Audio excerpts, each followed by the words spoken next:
વાલા મિત્રો, તમે જાણો છો કે સંત પાઉલ જણાવે છે કે આપણું શરીર પવિત્ર આત્માનું મંદિર છે અને આપણે આપણા શરીર વડે ઈશ્વરને મહિમા આપવો જોઈએ. શું હું મારા શરીર વડે જાતીય શુદ્ધતાના મામલામાં પવિત્ર રહીને ઈશ્વરને મહિમા આપું છું?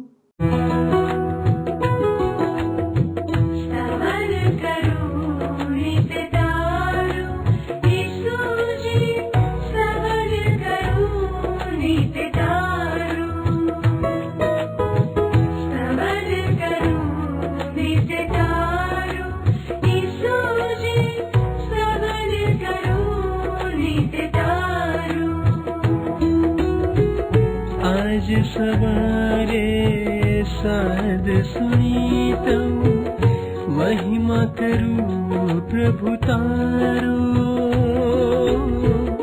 महिमा करूं प्रभु तारो, स्तवन करूं नित तारो.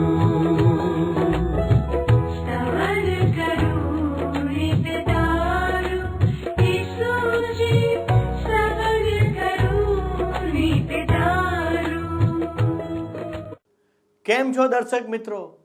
હું આશા રાખું છું કે મારા ભાલા પ્રિય દર્શક મિત્રો કે જેઓ નિયમિતપણે આ કાર્યક્રમ નિહાળી રહ્યા છે તે સર્વ અને મારા સાથી મિત્રોને આજના સ્તવન કાર્યક્રમમાં હાર્દિક સ્વાગત કરું છું. ભાલા મિત્રો, પવિત્ર ગ્રંથ બાઇબલ એ ઈશ્વરની પ્રેરણાથી લખાયેલ પુસ્તક છે. એટલે કે સર્વશક્તિમાન ઈશ્વર જેવો આ વિશ્વના સર્જનહાર છે તેમણે પવિત્ર લોકોને પ્રેરણા આપી અને માનવી ભાષા, શૈલી અથવા શબ્દોમાં આપણને પોતાનો સંદેશ આપ્યો, જેથી આપણે આપણા જીવનનું યોગ્ય રીતે ઈશ્વરના વચનો દ્વારા માર્ગદર્શન પ્રાપ્ત કરીને તેનું સંચાલન કરી શકીએ. જ્યારે આપણે ઈશ્વરની ઈચ્છા પ્રમાણે આપણું જીવન જીવીએ છીએ ત્યારે તેઓ આપણને આશીર્વાદ આપે છે. આ અભ્યાસમાં આપણે બાઇબલનો ક્રમિક અભ્યાસ કરી રહ્યા છીએ અને ઈશ્વરના સારા સાચા માર્ગદર્શનને સમજવા માટે બાઇબલના દરેક વિભાગનો એક પછી એક અભ્યાસ કરી રહ્યા છીએ. આજે આપણે પહેલા કોરિન્થીયોનો પત્ર તેનો 6 અધ્યાય 1 થી 20 કલમોનો અભ્યાસ કરીશું.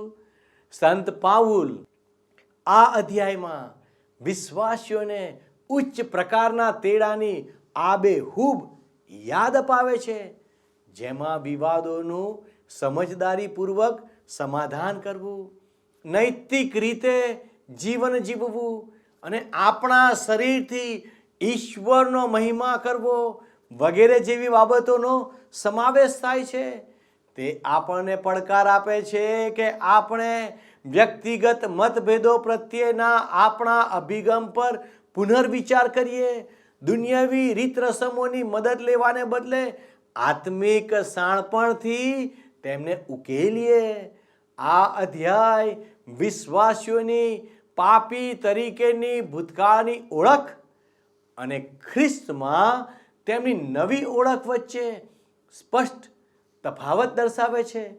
પવિત્ર આત્માના મંદિર તરીકે શરીરની પવિત્રતા આપણને આપણા શરીર સાથે આદરપૂર્વક વર્તવા, જાતીય અનૈતિકતાથી દૂર રહેવા અને ઈશ્વરને મહિમા આપવા માટે જીવન જીવવા માટે પ્રોત્સાહિત કરે છે. તો ચાલો દર્શક મિત્રો, આપણે આપણા અભ્યાસમાં આગળ વધીએ. પ્રિય મિત્ર, હું માનું છું કે મારી સાથે સાથે આ સ્તવન કાર્યક્રમમાં બાઇબલમાંના ઈશ્વરના પવિત્ર વચનોનો અભ્યાસ કરવા માટે તમે ઉત્સુક છો. એ માટે હું તમારો આભાર માનું છું. આજે મિત્ર, આપણે બાઇબલમાં નવા કરારના વિભાગમાં કરંથવાસીઓની મંડળીને લખેલા પહેલા પત્રના 6 અધ્યાયનો અભ્યાસ કરવાના છે. એમાં કુલ 1 થી 20 કલમો છે. તમે જો આ 6 અધ્યાય વાંચ્યો હશે તો તમને ખ્યાલ હશે જ મિત્ર કે 6 અધ્યાયમાં પાઉલ વિશ્વાસીને લગતો વિષય અને રાજ્ય સાથેના તેના સંબંધનો વિષય હાથ પર લે છે. વિશ્વાસીને એમ કહેવામાં આવ્યું છે કે તેના બે નાગરિકત્વ છે.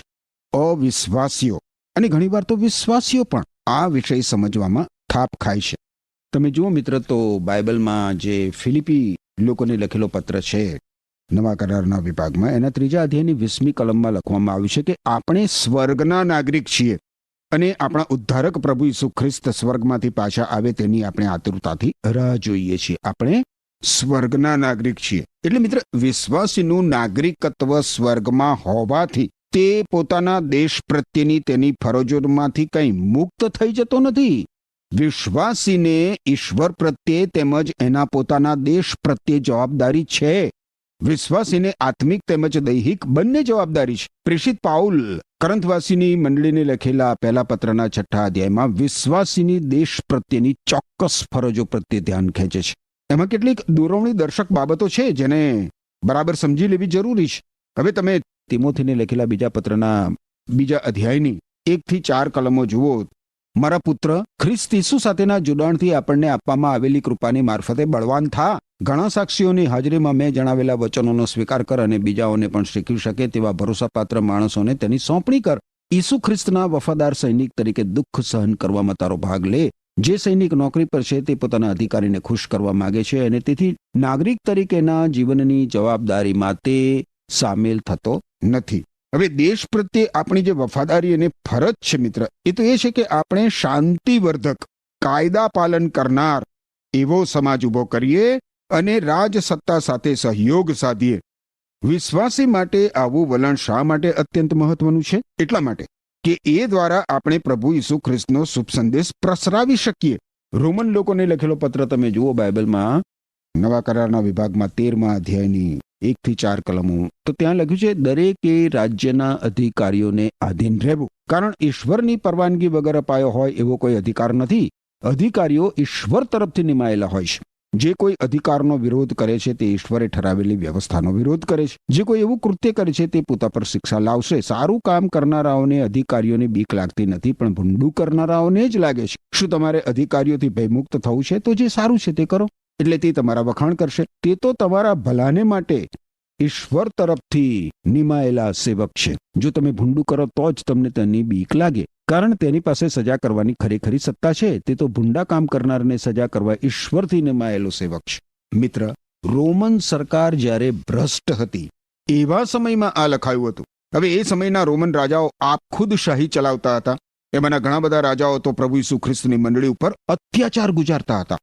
બાઇબલના પ્રથમ પુસ્તક ઉત્પત્તિમાં આપણે જોઈએ તો છેક ત્યાંથી ઈશ્વરે પોતે રાજ વહીવટની વ્યવસ્થા કરી છે. ઈશ્વરે પોતે કરી છે.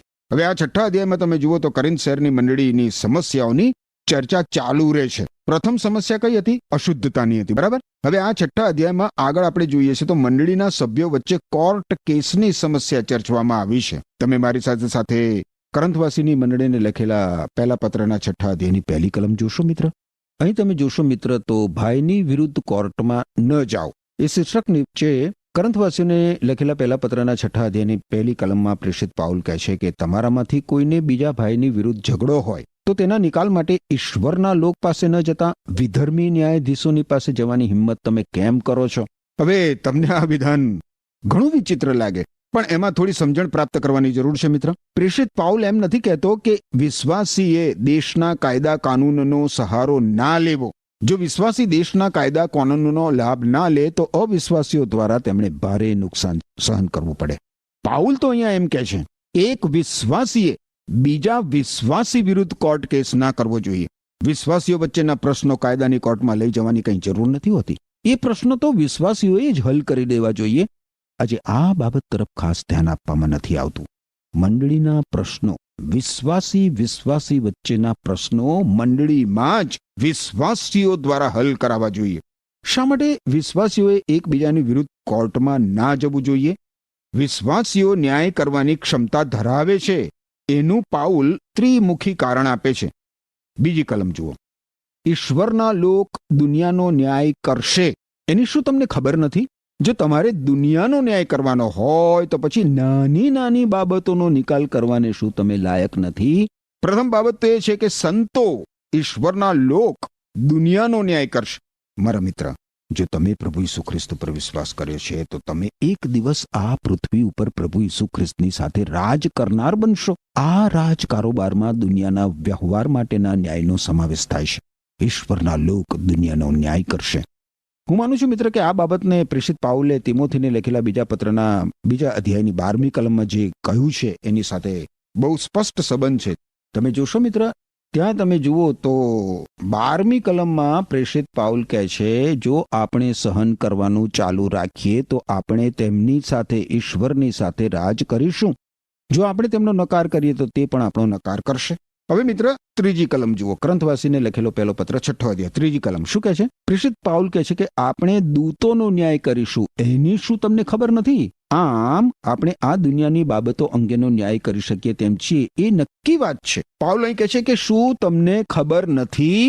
એવો પ્રશ્ન વારંવાર કરે છે. એટલું તો ચોક્કસ છે મિત્ર કે કોરિન્થના વિશ્વાસીઓને આ બાબતની ખબર નહોતી. આ બાબતનું એમને જ્ઞાન જ નહોતું. હવે આ વિધાન એક મહાન સત્ય પ્રગટ કરે છે. માનવીને દૂતો કરતા ઉતરતો બનાવવામાં આવ્યો હતો અને મુક્તિ દ્વારા, ઉદ્ધાર દ્વારા માનવીને ઉપર ચડાવવામાં આવ્યો. ઈશ્વર સાથેની સંગતના સ્તરે મૂકવામાં આવ્યો. દૂતો કરતા ચઢિયાતા પદ સ્થાને ઈશ્વરે માનવીને પતિત પણ થવા દીધો. જો હવે એ દ્વારા સારું પરિણામ આવવાનું ના હોય તો ઈશ્વર એવું થવા ના જ દે. પતન દ્વારા માનવીને ઉચ્ચ પદ સ્થાને પહોંચાડવાનું પરિણામ આવશે. માનવી ઊંચા આત્મિક સ્તરે ઉડતો થશે. આપણે મિત્ર દૂતો કરતા, દેવદૂતો કરતા ચડિયાતા થઈશું. આપણે દૂતોનો ન્યાય કરીશું. શું તમને ખબર નથી? એ પ્રશ્નમાં 3જી રજૂઆત હવે જોવા મળે છે. અને એટલા માટે કેટલીક કલમ આપણે ઓળંગીને 9મી અને 10મી કલમો જોઈએ. શું તમે નથી જાણતા કે દુષ્ટોને ઈશ્વરના રાજમાં ભાગ નથી? પોતાને છેતરશો નહીં. વ્યભિચારીઓ, મૂર્તિપૂજકો, વિલાસીઓ, સજાતીય સમાગમ કરનાર, ચોર, લોભી, દારૂડિયા, નિંદાખોર કે ગુંડાઓ કે એવા બીજા કોઈ ઈશ્વરના રાજમાં જઈ શકશે નહીં.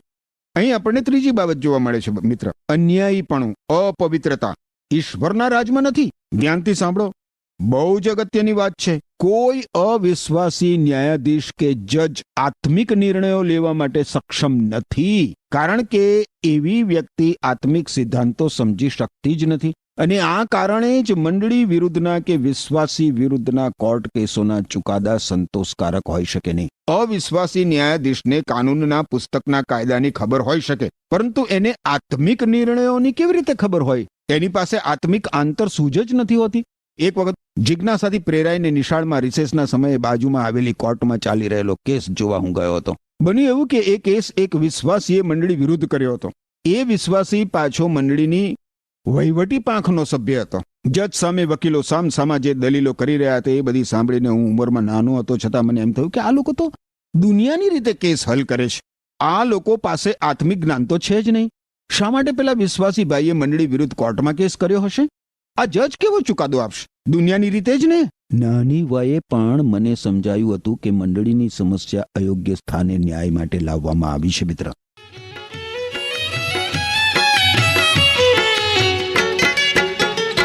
મીઠી મીઠી તે પ્રીત મેં જાગી છે, મીઠી મીઠી તે પ્રીત મેં જાગી છે. મારા પ્રભુ ઈસુની પ્રીત પ્રીત મેં જાગી છે, મારા પ્રભુ ઈસુની પ્રીત પ્રીત મેં જાગી છે.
5મી અને 6ઠ્ઠી કલમ જુઓ. કરંથવાસીને લખેલો પહેલો પત્ર 6ઠ્ઠો અધ્યાય 5 અને 6 કલમ. અહીં લખ્યું છે, તમને શરમ આવવી જોઈએ. એક ભાઈ બીજા ભાઈની વિરુદ્ધ કોર્ટમાં કેસ દાખલ કરે અને અવિશ્વાસી ન્યાયાધીશ તેનો ન્યાય કરે, એના કરતા ભાઈ ભાઈ વચ્ચેના ઝઘડાનો નિકાલ લાવી શકે એવો એક પણ જ્ઞાની તમારી સંગતમાં નથી. અલબત્ત દરેક વિશ્વાસી સક્ષમ ન્યાયાધીશ નથી, પરંતુ પ્રેષિત પાઉલ પૂછે છે કે શું તમારા ઝઘડાનો નિકાલ લાવી શકે એવો એક પણ જ્ઞાની માણસ તમારી સંગતમાં નથી? તમે જો કોર્ટમાં જાઓ તો એનો અર્થ એ થાય કે સાચે જ સંતોમાંથી, વિશ્વાસીઓમાંથી એક પણ વ્યક્તિ ન્યાય કરવા માટે સક્ષમ નથી. વિશ્વાસી પાસે ન્યાય કરવાની ક્ષમતા શા માટે છે? એના 3 કારણો મિત્ર હવે પ્રેષિત પાઉલ આપશે. 11મી કલમ જુઓ. લખ્યું છે, તમારામાંના કેટલાક તો એવા હતા, પણ ઈશ્વરના આત્માથી અને આપણા શું કહે છે, પ્રભુ ઈસુના નામની મારફતે તમને પાપમાંથી શુદ્ધ કરવામાં આવ્યા, અલગ કરવામાં આવ્યા અને ઈશ્વરની સાથે સીધા સંબંધમાં લાવવામાં આવ્યા. તમને પાપમાંથી શુદ્ધ કરવામાં આવ્યા. આ બાબત મિત્ર આપણને આપણે કરેલા કોઈ સારા કાર્યોને લીધે નહીં, પણ ઈશ્વરની કૃપાથી જ આપણને બચાવ્યા. આપણા દુષ્કર્મોના બંધનોમાંથી, આપણા પાપોની શિક્ષામાંથી. ઈશ્વરે આપણને સ્નાન કરાવીને પવિત્ર આત્મા દ્વારા નવો જન્મ અને નવું જીવન આપ્યા. તીતસને લખેલો પત્ર 3 અધ્યાય 5મી કલમ. પ્રભુ ઈસુ ખ્રિસ્તને શરણે આવવાથી મિત્ર માનવીના નવેસરથી જન્મ થાય છે અને એને પાપથી શુદ્ધ કરવામાં આવે છે. ઈસુ ખ્રિસ્તને શરણે આવવાથી ઈશ્વરની દયા પ્રભુ ઈસુ ખ્રિસ્ત રૂપે સ્વર્ગમાંથી નીચે ઉતરીને આપણને સ્પર્શે છે મિત્ર. અને એટલે મિત્ર આપણને સમજાય છે કે બીજાઓ પ્રત્યે કઈ રીતે આપણે દયા દર્શાવીએ. ઈશ્વરની દયાનો અનુભવ કરવાથી માનવી બીજાઓ પ્રત્યે દયાળુ બની શકે છે. આજે પાપથી શુદ્ધ થયેલા ઘણા બધા વિશ્વાસીઓ છે જેમના પર આપણે કોર્ટ પર ભરોસો રાખવા કરતા વધારે ભરોસો રાખી શકીએ. હવે મિત્ર 11મી કલમમાં બીજું વિધાન જુઓ. તમને અલગ કરવામાં આવ્યા. એ હકીકત ધ્યાન પર લાવવામાં આવી છે. અલગ કરવામાં આવ્યા એટલે ઈસુ ખ્રિસ્તમાં એક રૂપ કરવામાં આવ્યા. આનો અર્થ એ થાય કે મિત્ર ઈસુ ખ્રિસ્ત વિશ્વાસીઓના પક્ષમાં છે અને બધા વિશ્વાસીઓ ઈસુ ખ્રિસ્તમાં ભાતૃભાવથી જોડાયેલા છે. જો કોઈ વિશ્વાસી ભાઈ મારો ન્યાય કરે તો એનો અર્થ એ થાય કે એક ભાઈ મારો ન્યાય કરે છે. હું મારા ભાઈના ન્યાય તોડવા પર વધારે ભરોસો રાખો. એક નાનકડી છોકરી વજનમાં ભારે એવા બાળકને કાંખમાં ઊંચકીને પસાર થઈ રહી હતી. ત્યારે એને કોઈકે પૂછ્યું કે નાની દીકરી, તે કાંખમાં ઊંચકેલું છોકરું તો ભારે કમ છે, તને એનો ભાર નથી લાગતો? નાનકડી છોકરીએ ઉત્તર આપ્યો, ના રે, એ તો મારો ભાઈ છે.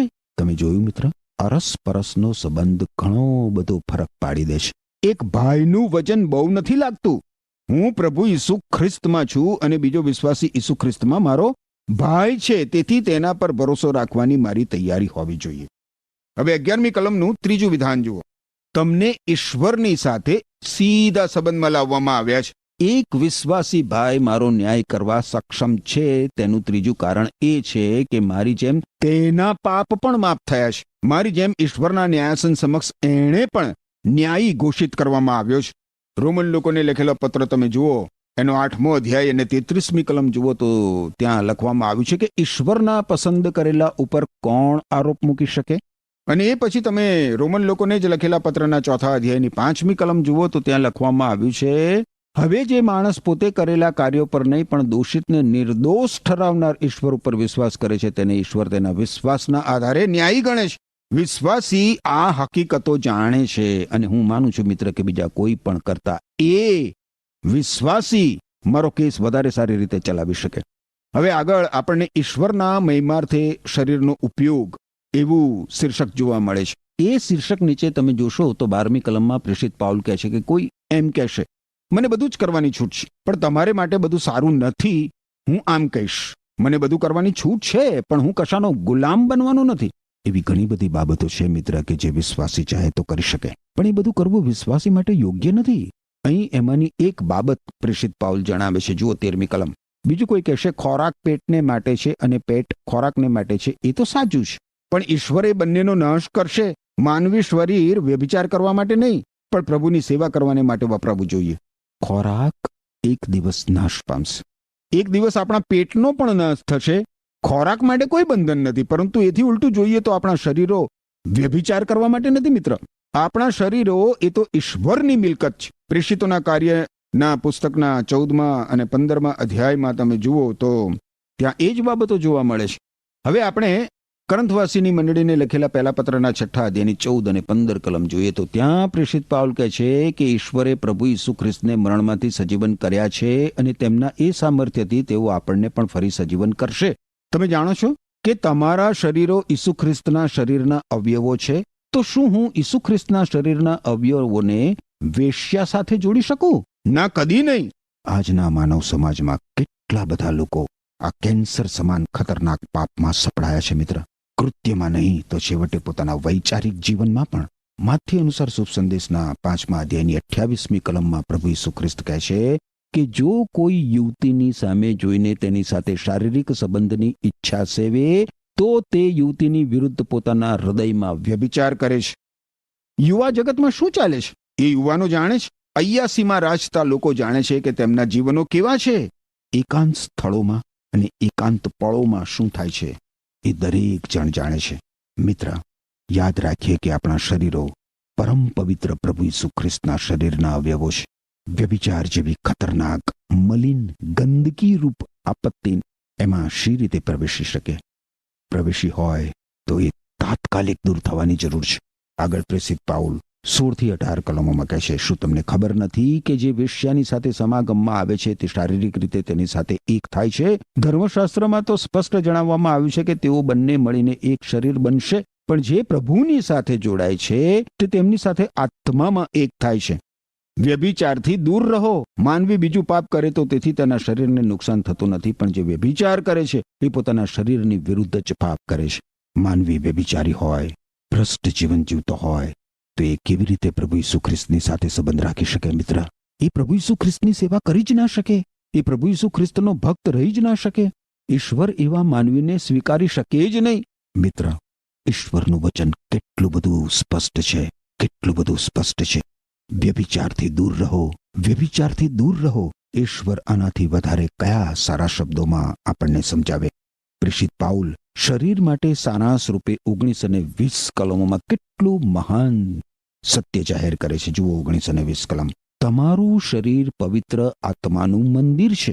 તેની શું તમને ખબર નથી? આ પવિત્ર આત્મા ઈશ્વર તરફથી મળેલો છે અને તે આપણામાં વસે છે. ઈશ્વરે તમને કિંમત ચૂકવીને ખરીદેલા હોવાથી હવે તમે પોતાના નથી પણ ઈશ્વરના છો. આથી તમારા શરીરનો ઉપયોગ ઈશ્વરના મહિમાર્થે કરો. આ કલમોમાંના મહાન સત્યને ઘણા બધા વિશ્વાસીઓએ સ્વીકાર્યું નથી, પ્રાપ્ત કર્યું નથી, એની સાથે એકરૂપ થયા નથી, એને આત્મસાત કર્યું નથી, એને પચાવ્યું નથી, એને આધીન થયા નથી. મિત્ર, આપણા શરીરો સાચે જ પવિત્ર આત્માનું મંદિર છે. આપણા શરીરોની માલિકી ઈશ્વરની હોવાથી આપણે તેનો ઉપયોગ વ્યભિચાર માટે કરી ના જ શકીએ. આ બાબત લગ્નના વિષયની ચર્ચા તરફ દોરી જાય છે, જે મિત્ર આપણને 7મા અધ્યાયનો મુખ્ય વિષય છે એ જોવા મળશે. ફરી મળીએ ત્યારે સ્તવન કાર્યક્રમમાં આપણે એનો અભ્યાસ કરીશું. ઈશ્વર તમને આશીષ આપો. આમેન. પ્રિય મિત્રો, સંત પાઉલ આજે આપણને શીખવે છે કે વિશ્વાસીઓએ એકબીજા સાથે નાની નાની બાબતોનો નિર્ણય કરવા સક્ષમ હોવા જોઈએ. બાઇબલ અનુસાર વિવાદોનો ઉકેલ લાવવો જોઈએ.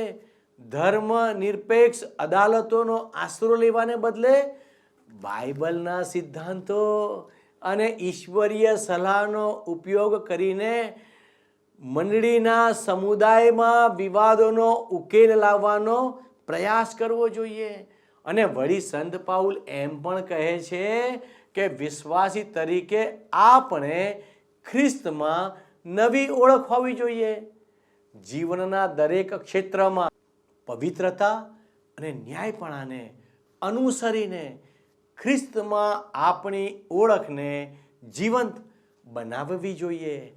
ખરું ને દર્શક મિત્રો? શું આપણે વિશ્વાસી તરીકે ખ્રિસ્તમાં નવી ઓળખ પ્રાપ્ત કરી છે? હવે આગળ સંત પાઉલ આપણને શું કહે છે તે જુઓ. ખૂબ અઘરી બાબત આવી. તમને ખબર છે મિત્રો, આપણું શરીર જીવતા ઈશ્વરનું મંદિર છે. હા મારા વાલા મિત્રો, કેવી અજાયબ વાત કે આપણું શરીર જીવતા ઈશ્વરનું મંદિર બની શકે. ખરું ને?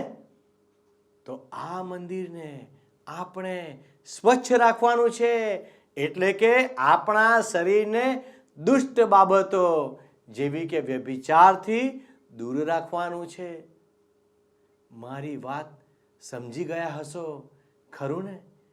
વિશ્વાસીઓને જાતીય અનૈતિકતાથી દૂર રહેવા અને તેમના શરીરથી ઈશ્વરને મહિમા આપવા સંત પાઉલ જણાવે છે. અને જો આપણું શરીર શુદ્ધ અને પવિત્ર છે તો આપણે ઈશ્વરના રાજ્યનો વારસો પામીશું. કેટલું સરસ! તો વાલા મિત્રો, તમે આજે જ નક્કી કરો કે તમારું શરીર એ ઈશ્વરનું મંદિર છે. તમે ઈશ્વરના રાજ્યના વારસાનો ભાગ લેવા ઈચ્છો છો? જો હા, તો આવો પ્રાર્થના કરીએ.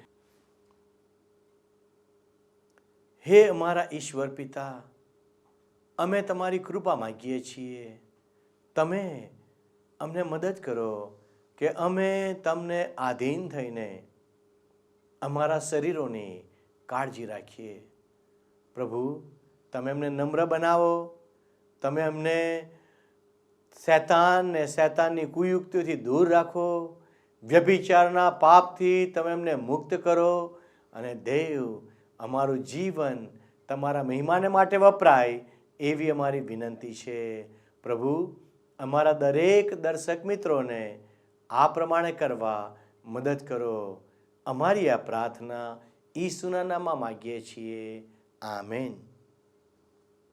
મિત્રો, જો આજનો કાર્યક્રમ તમે નિહાળ્યો છે તો અવશ્ય અમને ફોન કરી અમારી સાથે વાત કરશો. અમને ખૂબ ઉત્તેજન મળશે.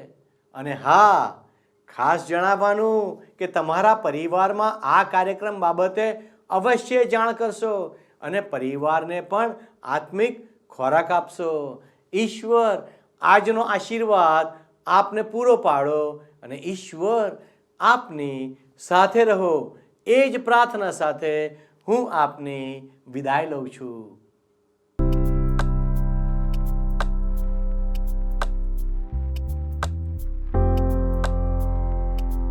મિત્રો, ગત પ્રશ્નોનો જવાબ છે આત્મિક.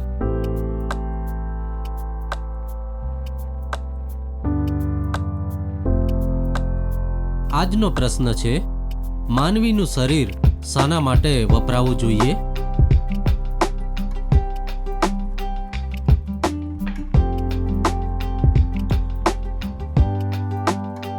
જવાબ આપેલ સ્ક્રીન પર દર્શાવેલ વોટ્સએપ નંબર પર આપવાનો રહેશે.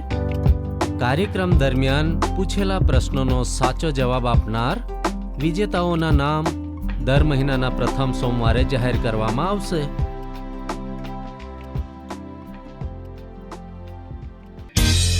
શું તમને આ કાર્યક્રમ ગમ્યો? અત્યારે જ અમને મિસ કોલ કરો.